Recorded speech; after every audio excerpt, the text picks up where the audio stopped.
So you're a business owner or entrepreneur. If you're thinking about exiting your company in the next couple of years, this video is for you. Although you may not know exactly when your company is going to sell, it's highly important that you actually focus on what is going to make the company more valuable as well as more transferable. Most owners want to exit on their terms with the right amount of money to the right buyer at the right time, but very few actually plan for it. So we're going to break down the two core levers that drive the value of your business for an exit, and I'll show you exactly how to pull them. First is going to be that all business values are driven by two things. It's cash flow and risk. The higher your cash flow and lower your risk, the more your business is worth. Period. It's that simple. So let's unpack each of these with real world strategies that you can use and understand exactly how that relates. This is going to depend on a number of different industries. So depending on what industry you're in, comment below and I'll provide more information for you because the multiple is going to change for different industries.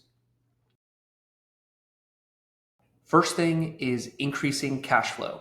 Think, what do buyers pay for? They pay for predictable, growing, transferable cash flow. So the first thing you need to do ultimately is just optimize profitability without depending on you. Obviously, if you're going to sell the business, that means you're not going to be in it. Sure, there could be a transitionary period, but it's highly important that you have this sort of methodology as well as this execution to do this strategy.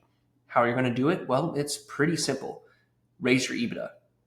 Buyers often use EBITDA multiples, so a 10% increase in EBITDA could raise your value as much as 30 to 50%, again, depending on your industry.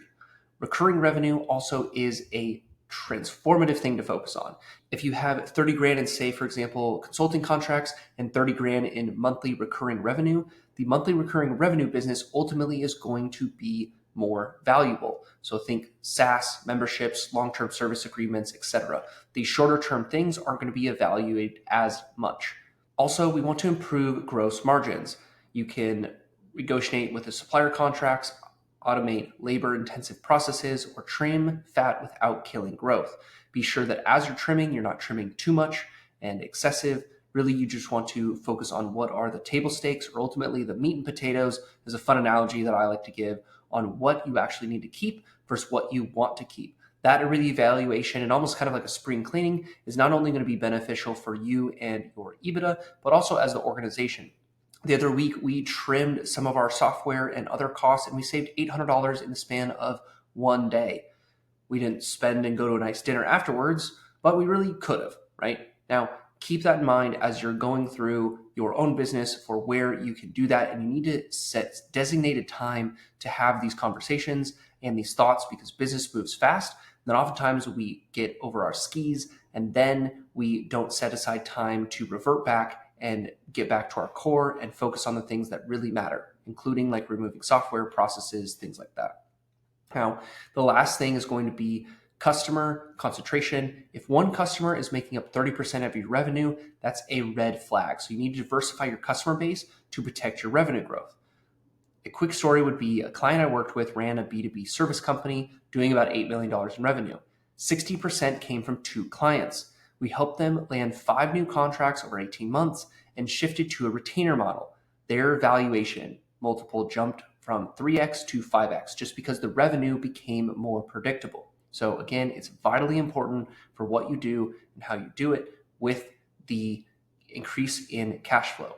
It's also important to know who your ideal customer is, as well as the ideal customer that brings the most margin with the most ease, that has the longer term value, things that you should look at from a data sense, because ultimately that's going to be part of the due diligence if they have that level of scrutiny, which they should if they're a buyer. So the more ability that you have that on par can also be a more of an asset to give to potential buyer to say, hey, our cost of acquisition is this, our lifetime value is this is our average retention rate, et cetera, which really paints the story and gives a picture of potential if the buyer then sees, wow, if I put additional money or with my background or maybe another business I have and put that with this, it would be exponentially more beneficial. Let's buy for top dollar.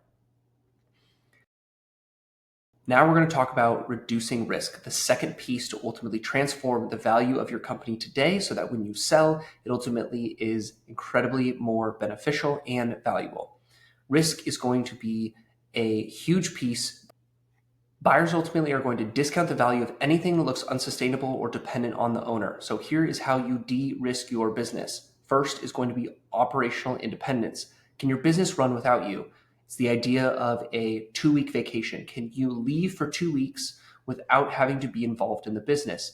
Getting to that process in terms of the systems, the leadership, and ultimately training successors around that to be able to help support that independence. It's also going to help support you working more on the business than in the business. So although you're looking to sell, it will also give you opportunity to increase the value of the company today in addition to the value of the company tomorrow because of, again, what we learned in the first step. Now, we already covered customer risk, but it was also important to talk about here again, simply because diversification. Get long-term contracts in writing, make your revenue sticky, and ultimately ensure that you don't have turnover at possible moments and potentially look to, even before they are going to expire with their contract, that you're renewing, upgrading, transforming, and constantly making the product or service better so that you can continuously keep customers at a higher value add and then continue to gain more customers with that same, if not better, value add. The other piece of risk are simply going to be financial transparency. Ultimately, if your bookkeeping is a mess, buyers will hesitate or even walk away. So having clean books, timely reporting, and audit statements is going to be incredibly beneficial for you again today as well as tomorrow. It's also going to help you with taxes, also going to help you with pro formas. And then as you bring in a interim CFO or even a fractional CFO, that will also help them, in addition as you bring on a tax strategist too, and will also just help you again run the company better. We also want to reduce risk with legal and compliance. This is ensuring that we have clear ownership of the IP, up-to-date corporate documents, and there's no pending litigation. Pretty straightforward.